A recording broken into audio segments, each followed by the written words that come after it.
nous changer encore. Mais Dieu a fait grâce que ce deuil soit une opportunité pour nous de pleurer cette femme dans mon pays. Elle a été très honorée et son mari aussi. On a appris la triste nouvelle qui a secoué la toile, mais surtout nos cœurs, nos âmes, de la mort d'une servante de Dieu, la mort de l'épouse de notre frère et pasteur Marcelo Tunasi.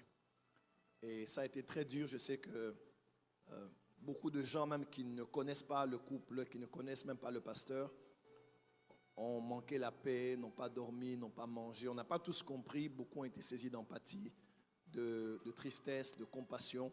Beaucoup ont prié, beaucoup ont pleuré. Et pour nous, au pays, au Congo, c'était vraiment un deuil national. Je ne pense pas qu'on ait pleuré une femme comme on a pleuré cette femme dans mon pays. Elle a été très honorée et son mari aussi. Et on a dû trouver un autre vol. L'évangéliste Myriam s'est cassé dans tous les sens. On a trouvé finalement un vol avec Qatar à 17h dimanche. Donc j'ai dû prendre Qatar, 12 heures de vol à Kinshasa. Je suis arrivé à 8h. On a pris la route à la maison, le temps de se changer, quelques minutes, d'aller à la morgue. Ils avaient déjà quitté la morgue. Il y a beaucoup d'embouteillages à Kinshasa. Et on est allé au stade pour aller consoler, apporter notre amour, notre soutien, notre affection, non seulement à l'homme de Dieu, mais aussi à sa famille et à l'église qu'il dirige. Et c'était, voilà. Et c'était très difficile. Ça a été une épreuve très, très difficile pour nous tous.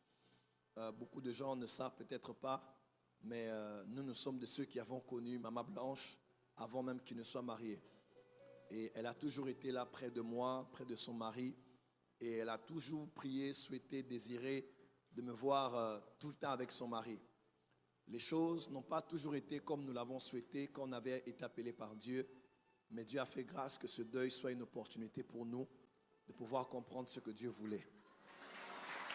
Et j'ai parlé avec le pasteur Marcelo et on s'est dit nous-mêmes, si la mort de Blanche ne nous change pas, je ne sais pas qu'est-ce qui va nous changer encore.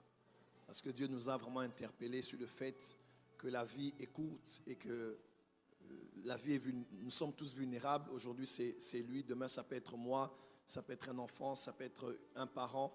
Donc, nous devons faire bon usage du peu de temps que Dieu nous donne sur la terre afin d'être en bénédiction et des modèles pour le corps du Christ. Et nous nous sommes promis de faire les choses différemment cette fois-ci afin de continuer à être en bénédiction pour vous tous. Mais par-dessus tout, par-dessus vraiment tout, par-dessus tout, j'aimerais vraiment que pendant 2 minutes, nous puissions prier pour l'homme de Dieu. Même à ton pire ennemi, tu ne souhaiteras pas que pareille chose arrive.